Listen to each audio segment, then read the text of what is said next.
you have an interest in horses and love learning more about horses, the horse industry, teaching, or even managing your own horse business, then you're in the right place. We would love you to join us on our mission, which is to improve the lives of horses around the world through the education of riders, handlers, and trainers. So get comfortable, listen in, and enjoy. This is another of our popular Listener's Choice interviews, which we're playing over the weekend. We've chosen the most popular interviews for you to select the Listener's Choice winner. If you're not sure how the Listener's Choice competition works, have a look at horsechats.com/choice for the rules and the leaderboard. Today's chat's been brought to you by International Horse College. We have a mission to improve the welfare of horses throughout the world through the safe education of riders, handlers and trainers, and that's what these chats are all about. Registered Training Organisation 31352. Today's guest is Kate Fenner. Kate's been on before and she's talked to us, and you can find out a little bit more about her background if you go to horsechats.com/Kate Fenner. But today she's going to talk to us about 10 steps for bringing your horse back into work. How are you today, Kate? Excited to talk to you about this. Oh, I'm really excited too. I'm very well, thank you. Wonderful. Now, Kate, why did you choose this particular topic? Well, I chose it because it seems to worry a lot of people. A lot of people put off bringing their horse back to work. Others think that even if your horse has been off for just a few months, that you have to sort of go right back to the beginning and it takes a long time. The other thing is people worry terribly, the horse has been out for a while, that it might bark or misbehave when it comes back. Yes. And so I just want to talk people through that and so that really isn't necessarily the case, and to see how we can cope with that and manage to avoid it. Okay. Now, the first thing you're going to do is a very important question when you're checking the physical health and fitness is, why was the horse off work? Was it off work? Yeah, well, I'll leave you to talk about sort of the injury, the horse, the rider or whatever. But, talk to us about that first. Yeah, there's usually a reason. I mean, sometimes life just gets in the way and we all get a bit busy and the horse ends up standing in the field for an extended period of time. But at other times, the horse has had an injury. And so it's very important that we make sure that the horse is over that injury before we start bringing it back into work. And sometimes, sadly, we've had an injury and that may or may not be the result of the horse, but we have to make sure we're also in a good place to be bringing the horse back into work. Yep. I think that goes to physical health and fitness as well as mental health and fitness, which applies more to us for the moment. Yep. We often lose our confidence when we have a bad fall, and that's completely natural. It's common sense telling you, not to go and do the same thing again, which is why it's important that we don't go and do the same thing again. What are we actually checking with the physical health and fitness of the horse? Well, I think if the horse has had an injury, it's really important that you get your vet to check that it is 100% sound and ready to go back to work. One of the things I see really frequently is horses have gone out because of a saddle fitting issue, so they've had a sore back. And that also usually leads to behavioural problems, which might also have led to a body injury by coming off the horse. So having the horse properly saddle fitted by a professional is just so important to embark on any work with the horse, but especially after a break, because the horse also might well have lost a lot of its top line. So popping a saddle on, the same saddle might no longer fit the horse well, so we need to check that. Yep. All right. Now, the next tip you've got is the engagement zone, to assess the horse's emotional and just their ability to concentrate. Yeah. We often make a mistake of thinking that if the horse might be fresh, the best thing to do is to run it around and get a bit of that excess energy off, because then it's going to be easier to handle. And I think that's a mistake, because I think that energy is our most precious commodity. It's limited. And especially if your horse has been off for a while, it's going to be unfit. So you're much better off really concentrating on engaging the horse's brain than you are pushing its muscles around. And you can do that with simple pressure release exercises and positive reinforcement actually get the horse into the engagement zone. So what that means is you raise the emotional level a little bit, but not too much, and get the horse interested in what you're doing. It's like when you're at school and you've got one of those really boring teachers that speak in monotone and you're like going to sleep and you're just not engaged in the lesson at all. Then you get other teachers that scream and yell and carry on. And again, you're scared, so you're over-emotional and you're not engaged and not learning.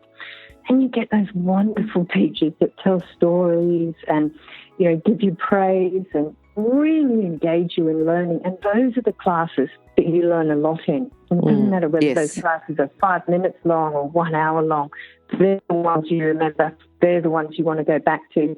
And that's the sort of teacher we need to be with our horse. Mm-hmm. Yes, they're the ones that you look forward to. It's not just learning a lot, it's looking forward to it. Yeah. That's exactly right. You suggest starting small, bringing the horse in for a groom and a feed. Yeah, I think it's another problem, and something that's a bit of a miss is that we need to work the horse for settling.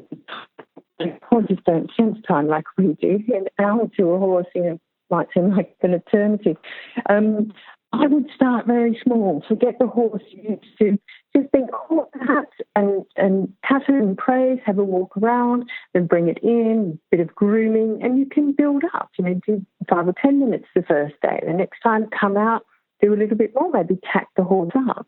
It's a matter of setting up a good routine for the horse. And we're the same like that. If you want to embark on a Get Fit program, the worst thing you can do is join the gym and tell yourself you'll go for an hour every day. Yes. What you need to do is you need to set up a routine. So the first week, you might just put your trainers on. The next week, you might put your trainers on and go to the gym and have a look around and come home. The third week, you might go and do 10 minutes of exercise. So if you do it like that, you're establishing really good patterns. And that's what we want to do with the horse. Don't overwhelm the horse. Just ease the horse back into work gently. And that way it'll still be fun. You'll keep the horse in the engagement zone. And as you said, the horse will be then looking forward to your arriving at the paddock. Yep. All right, now the groundwork that you like to begin with, giving to the bit and the shoulder control. Yeah, so the giving to the bit is just a pressure release exercise. So just getting the horse into the engagement zone. I find that's the quickest and easiest way to get the horse into the engagement zone. And then I go from that to the shoulder control so that when I do get on, I know that I've got a soft, round horse that's lifting its back and using itself properly, and I can control the shoulders, all really important before I get on. Good. Now, you talk about a bubble of communication and groundwork being very important. So explain this bubble of communication to us. Yeah, I like to think of it as a bubble of communication. It's really having the horse in the engagement zone. So I use that give to the bit exercise to get the horse soft and round and in self-carriage. And if you sort of imagine it like a bubble around the horse, bubble's a nice sort of gentle thing that, there's no pressure in a bubble. It just surrounds the horse. If the horse leaves the engagement zone, so disengages with you and starts to think about something else, or gets a fright, for example, what it will do first is it prick its ears and stick its head up. And for me, that physically breaks that bubble. And so I know then when the horse changes its posture like that, I know, oh gosh, I've got to get this horse back engaged with me and back into the engagement zone, into my bubble of communication. Now that bubble, you can start building that in little increments where the horse feels safe. So that might be in your arena, it might be in your round pen, it might be near the stables. And you can take that bubble with you. And a lot of people sort of say, my horse goes really well in the arena, but he's a lunatic on the trail. And I think the thing is, you've left your bubble in the arena. You were concentrating on the horse, you were asking it to do things, and the horse, you had this communication going.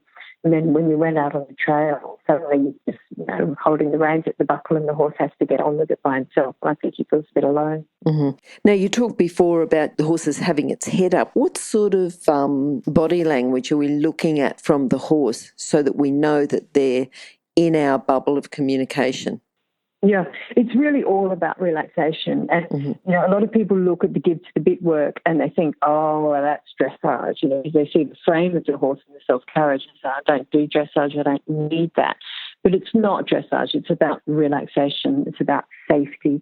It's about keeping the horse engaged. So when the horse leaves that bubble, when that horse gets too emotional, you're looking at high things, so high tail, high head, high feet, so stepping high. And all of those things tell us that bubble's burst. Okay. The head's usually the first thing. The elevation is usually the first thing. Yep. All right. Now, the next thing you're talking about, after we do that groundwork is to go into long reining. First of all, can you explain the difference between long reining and lunging? And then tell us why we go to long reining and not lunging. Yeah, sure. I think we come right back to, the first thing we talked about was the fact that the horse is probably unfit. And so lunging is great if you want to get the horse fit. It really is. You see it happening all the time, people running their horses around to get the edge off so they're not too fresh, and it will get your horse fit. Long reining, on the other hand, will educate your horse and build top line. So the main difference is that with long reining, we've got two lines, one to each side of the bit, and we can feel the horse and see the horse. So we can feel that the horse is light in the bridle, and we can see and feel that the horse is in self-carriage. So because the horse is in self-carriage and in a nice round posture, you're building those top line muscles as well as educating the horse. So long reining is a great place to get all your verbal cues, your transitions, and when you can look at the horse and you can say, wow, can I ride that? Can I walk, trot, canter, and get all your transitions undone? You look at the horse and say, can I ride that? And do I want to ride that? If the answer is no for either of the questions, you just stay with groundwork and say yes. Okay. Now, you talked a little bit before about the fit and the educated. What's fit and what's educated? Do you want to speak a little bit more about that? I think it's an important distinction because, any work that we do with the horse is going to probably increase its level of fitness to a certain extent. Yep. But not all work is going to increase its education. The problem I have with lunging often is it's often done in a head collar or it's done with one rein. Horses repeat whatever they practice. So let's say you stick your horse on the lunge line and run it around 10 minutes before you get on because you're worried it might buck. If it does buck on the lines, on that one line, you can't do anything about it. And it's also practicing probably going with its head in the air, probably bent to the outside of the circle, probably dropping the inside shoulder. All these things, it's practicing all these postures that you actually never want the horse to repeat. So I think you're better off getting the horse to practice what you want it to do under saddle. So I don't think it makes a lot of difference to the horse whether you're riding or whether you're on the ground. If it's practicing what you want it to do under saddle, you're more likely to get that behaviour repeated when you ride. All right, and you said before, can I ride that? Practicing behaviours you want in a ridden horse. Tell us about the behaviours you want in a ridden horse. And you talked about observing, safely from the ground, which I presume is the long reining, but we've got... The long reining. Yeah, what are you actually looking for specifically before you actually get on the horse? Yeah, specifically on the long reins, I want the walk, trot, canter, controlled and relaxed, relaxed, with the horse obeying simple verbal cues. And I hear a lot, people certainly bring me horses that they're just starting under saddle, for example, and they'll say, oh, I've done all the hard work, I just need someone to get on it. And I find that a really interesting concept because if you had done all the groundwork and had done all the preparation, you'd be desperate to get on it yourself. You certainly wouldn't be giving it to somebody else. I think it's the same bringing your horse back into work. If you can see it on the lines and you've got a beautiful canter, the horse is relaxed, the horse is being obedient to your cues, you're going to be desperate to ride that. And I wait for that feeling until I say, oh, I so want to ride that, until I get on. Then I get on. I don't get on ever and think, gosh, I hope he's okay today. It's not worth the risk. I don't ride bucking at all. I can't. Okay. So, yeah. Okay. All right. Now, you talk about establishing a routine. Do you want to go through the routine of what you do in the safe area? Yeah, so in my safe area, so this is really early days when you're bringing a horse back to work. I'm lucky enough to have a round pen. I haven't always had one. I'd use any area where the horse feels confident, so within the horse's sort of comfort zone. And that might be your arena or round pen, or it might be if you've only got a paddock, it might be an area of the paddock perhaps closest to the gate. Horses usually feel quite safe there. So wherever the horse is safest. And I'd start with the groundwork. So I'd start with some give to the bit and some shoulder control. Yep. Then I'd go on to the long reining. And I'd go from the long reining to short reining, which is basically the same thing, but you're just a bit closer to the horse. Long reining has a couple of drawbacks, one of which is because you're such a distance from the horse and the line is quite long, it's very difficult to give the horse a full release of pressure with that rein. Yes, okay.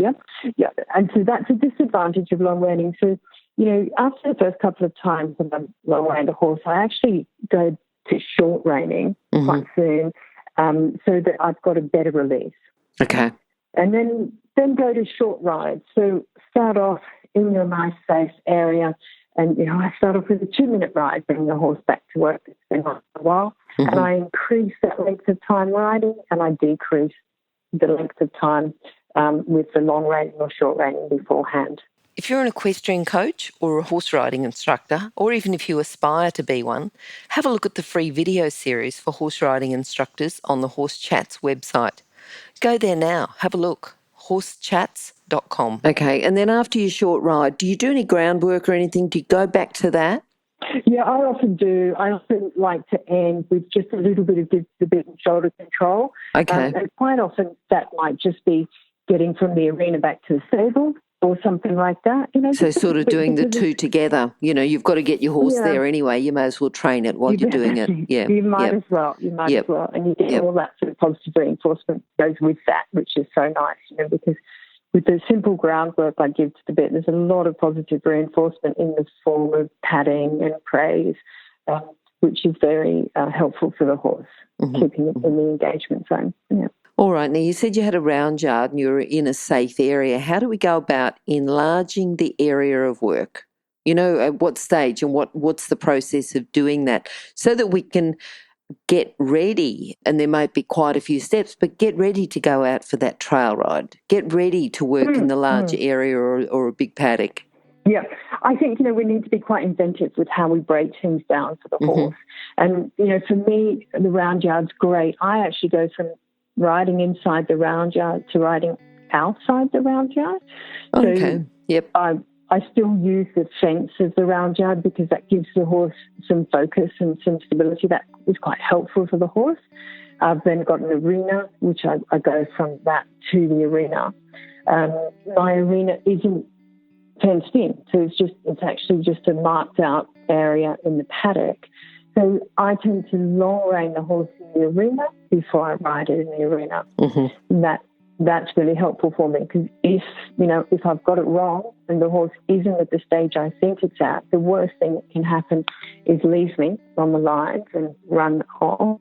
I haven't been hurt. So I do the same thing actually with trail riding as well. I trail ride my horses around the property before I actually ride them around the property on the long range. Okay. Take them through the paddocks and into the dam and all of that sort of thing on the long range. Yeah. So really breaking them down to take away all of those potential problems. You may not have problems. Right. You might just have potential problems. Yeah. Exactly. Yeah. And then what do you do there about getting ready for the longer rides? Because you said you started off with 2 minutes. When does that get longer and do you increase everything? Do you decrease something, increase something?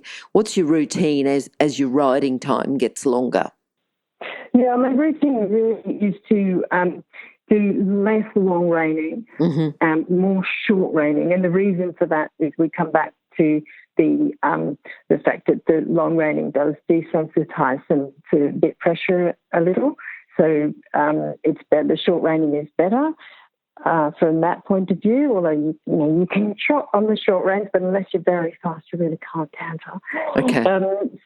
I do that and then increase my riding time as I decrease the long reining time, so that the horse is becoming more sensitive to bit pressure.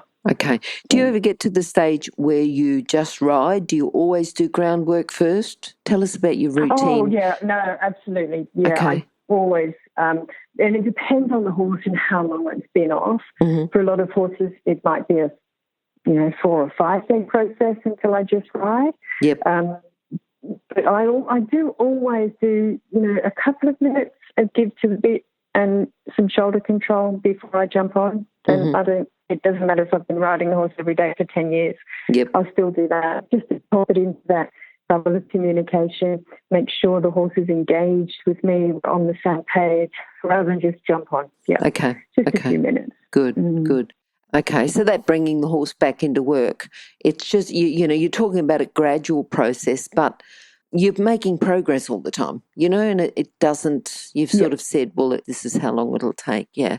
So to get to the horse where you just come along, do a little bit of groundwork, ride your horse without long reining. Do you ever get to the stage without the long reining, without the short reining, where you do your groundwork? About what stage, how far after you bring them back into work would you be at that stage? If you've got a well-educated horse, you do that in a couple of days, really. Okay, 2 or 3 said days. That before. Yep. If you've got a horse that really hasn't got much foundation, you might as well take this opportunity to establish that foundation and do it over a couple of weeks. Okay. Because the horse is still being educated while you're doing this, which is really important. So you're getting a lot of education. So by the time you do get on, hopefully you've got much better foundation training than you had. Yep. And if you're ever sort of feeling, maybe the horse isn't quite ready, then you're probably right. You're probably right. Don't get on until you really want you're ready. Because, Yeah. All right. Look, that was good. I think you broke it down to quite a few steps, but you're not taking months and months. You're saying I've broken it down, but on an educated horse it could take 2 or 3 days. A less educated horse is going to take longer. But that becomes not just bringing them back into work, but progressing their education at the same time. Yeah. And I think the real take-home message is don't waste the energy. Engage the horse, don't tire the horse. Yep. The tired horse isn't learning, and you've got a limited amount of time you can spend with that horse, so make it count. Yep, no, that's good.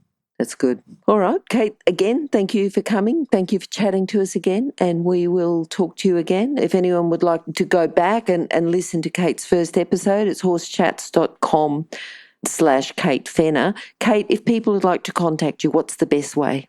Oh, probably my email, which is kate@candoequine.com.au. Perfect. All right. And if someone would like to go back, listen to Kate's first episode and then just progress through from there, would be brilliant. Thank you, Kate. Thank you for your time. Thank you for coming on, and look forward to catching up with you again soon. Super. Thanks so much. Bye. If you've enjoyed this chat, then please comment, rate and subscribe. If you'd like any changes or recommendations for guests, then please contact us through horsechats.com. And while you're online, have a look at the government-accredited courses at internationalhorsecollege.com. Registered Training Organisation 31352. Remember that our comments and instructions are general in nature and do not take into consideration your individual horses or your individual ability and circumstances. If you enjoyed this podcast, then please leave your comment below.